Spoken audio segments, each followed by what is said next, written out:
Hey guys, welcome back to my channel. You're still keeping up with Irene on the tube today. How are you all doing? I hope you had a productive week.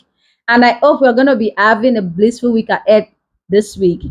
So guys, I want to thank you all my subscribers. Thank you for always turning up. To my returning subscribers, thank you for turning up to my videos and watching and liking. And if you're finding me for the very first time, thank you and welcome to the family. And please stay connected because you're going to enjoy every content on this channel. So guys, let's dive right down into today's video.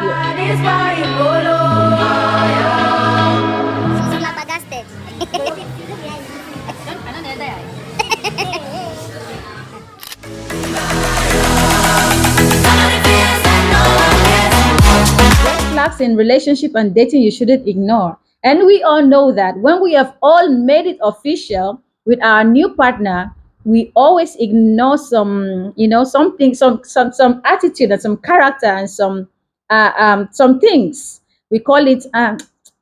We just be like, we can just leave this. We can let this slide. Now, those little things you let slide turns out to be red flags in future. So let's see. It can be easy to ignore all the red flags in a new relationship and focus on the positive, pushing any doubt about compatibility aside. While it can be fun to stay blissful and ignorant for a while, there are some potential relationship red flags which we shouldn't ignore. Yes, because it's new doesn't mean that you should not have check out how things are going in that new relationship of yours. Do not be blinded. Do not ignore. Okay? Let's see. So, what are these red flags to keep an eye out for? Number one on my list is you constantly feeling unhappy. When you constantly feel unhappy, that means that relationship is not for you. Yes. If you're feeling unhappy most of the time in your relationship, it probably means that something is wrong, that you need to check what is making you unhappy. Why are you unhappy? Why is this relationship not sweet the way I expected it to be? If there's a niggling feeling that you're just aren't happy, that you're not catching the vibe in that relationship with your man, like there is no vibe, there is nothing to talk about in this relationship. You guys lack what to share in the relationship. I don't think it's for you. I don't think that relationship is the right place you're like no joy. There is no joy. There is no play. Playtime. That place is not for you. That relationship is just not for you. Nothing to discuss. No vibe. That means that relationship is not for you. So quit. Simple.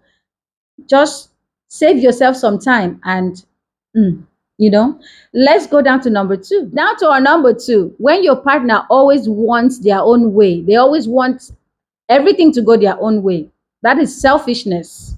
They're being selfish. Your opinion doesn't count. Of course, when you guys are in a relationship, it's always normal for you both to get involved with other persons as friends. Yes, shared friends in relationship, like he had a friend before he met you and you had friends before he met you. So those friends now becomes your friends together. Hobbies and interests. But if you find out that you are always doing what your partner wants to do and not what you want to do, that's a sign right there. That's a sign for concern. Don't just keep quiet. Don't just overlook it. Don't make that can slide. Everything doesn't have to go on one person's way. It has to be a shared relationship. Is rub my back, I rub your back. Now it's 50-50. For me, it's 100/100 in relationship. You give your 100 and I give my 100, and that's harmony and love there. Because if everything has to go on one person's way, that's a sign of a controlling behavior. You should not allow it to stay there. You guys got to talk about that. You have to talk about that with your partner. Especially if your partner is outwardly or subtle preventing you from doing what you want to do. That's a controlling vibe right there. That is a controlling vibe. You need to talk about it in your relationship. Don't let it slide. That's a very big red flag. Controlling character is not good. Sometimes it turns out to be like he or she might be too possessive of you, and it can result to something else. Let's go down to number three. And now to my number three. You only spend time with each other. You guys don't have friends you go out to mingle with. It's just the both of you. Just the both of you all the time. If you find out that you and your partner don't go out to see anybody, you only spend time with each other, that is a cause for concern again. It's called codependency on each other. It is not good. It is not a good vibe at all in a relationship because we Yeah. all need other people to influence and support us in our lives. That's the truth. Don't isolate yourselves. Get involved with people. So if you're only talking to your partner, that's a sense of isolation from each other. You isolate yourselves from the world, and it's over dependency on each other. I'm repeating it. Over dependency. Over dependency on each other in a relationship can be toxic for your relationship. It can be toxic. It can leave you vulnerable if anything happens. It can leave you vulnerable for real. So, those are red flags, very strong red flags. Codependency. You don't mingle with other people, just the both of you. You guys talk to each other, isolate yourself from the world. Man, you need everybody's support to live right, to live well. So, that's a red flag. Let's move down to number 4. Now to our number 4. When you have nothing to talk about. I've seen a lot of relationships like this where a friend of mine told me, we don't always have what to talk about. That's why we don't come on the phone all the time. It's only when he misses me too much, like 3 days, 4 days. Man, and I asked, in a week, you mean you don't talk to your partner in a week? You have to meet each other for like 3 to 4 days in a week before you talk to your man. You guys are not compatible. That's for me. No compatibility there. If you're questioning your compatibility with your partner, always run out of things to talk about, that's a sign right there that you guys are not right for each other. Yes, you guys are not right for each other. Because I don't see a reason why who I'm in love with, I don't have what to share, what to say, what to talk about to make that vibe vibrant, to make that relationship vibrant and sweet. If you're having only one-sided conversation in your relationship, that is your partner only and always talking about himself, his work, his things, what he does, how much he has, what he has done today, where he has gone today, who he has spoken to today, and he provides all the support. Sister, brother, it is not a good sign.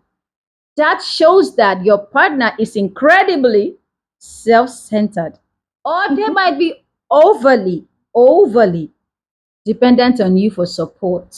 Please, let's move down to number 5. You can't tell your partner how you feel. Yes, I know that some people can take a while to open up to their new partner, to their new relationships. I know there are people like that. They always stand with one leg like a chicken. Their two legs are not on the floor. They use one leg to, they are still peeping in that relationship to see if this person is somebody I could share my life history with, all my emotions with. But if you feel like that you cannot share your emotions with your partner, then think about why this is so. Why is it like that? Why can't I share my opinions? Why can't I share my emotions with my partner? Why can't I share things that are happening in my life, things that are happening in my life with my partner? You should think about why it is so. For example, you might feel scared to voice your thoughts because you think your partner might laugh at you or criticize you. Yes, there was once a person I know, she was always scared to talk to her husband, share her emotions with her husband because she was scared that her husband was going to call her names. Because there was one time she made a suggestion to him because they were building.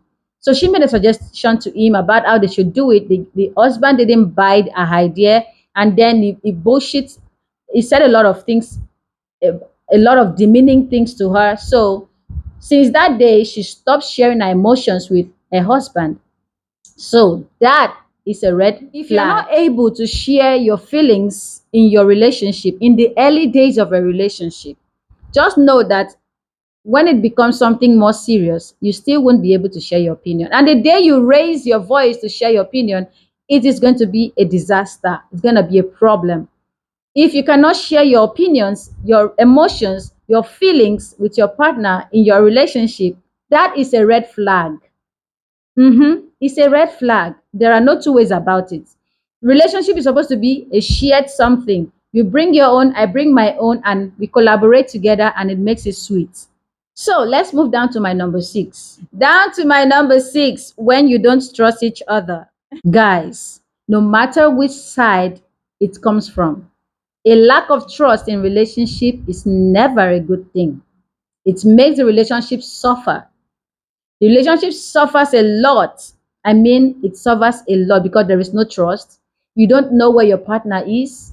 You're thinking in your mind, you doubt your partner, you don't know how much his salary is, you don't know how much he earns, you don't know his dealings, you don't know what he's doing, you don't trust any of his words or any of her words. You don't trust if where she was saying she's going to, she was going there. You don't trust if the money she told you she has it. You just don't trust what she's saying.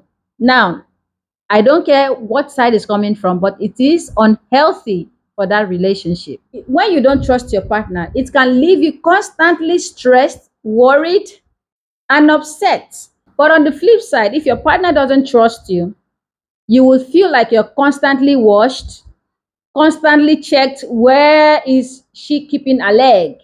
Where is she going to? Where is he going to? Who is he talking to? For real, you will feel suffocated. The lack of trust in relationship automatically kills the relationship. There is no more love there. There is no healthy vibes there. The relationship is dead and gone. That is the truth. And that is a red flag. A very big red flag. Now, I'm going to be adding one more. Number 7.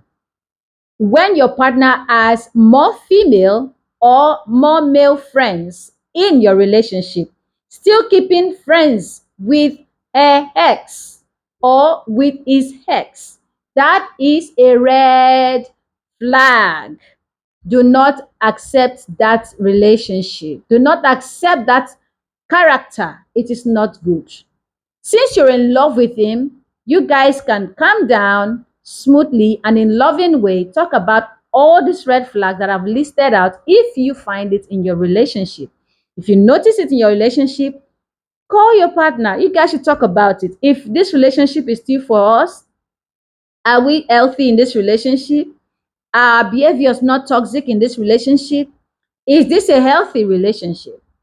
Those are the questions you should ask each other. Evaluation is always good to have in a relationship. Evaluate your relationship, see how things can work.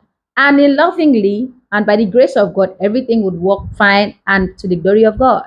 So, guys, if you enjoyed today's content, please do me a favor and drop your comment in the comment section.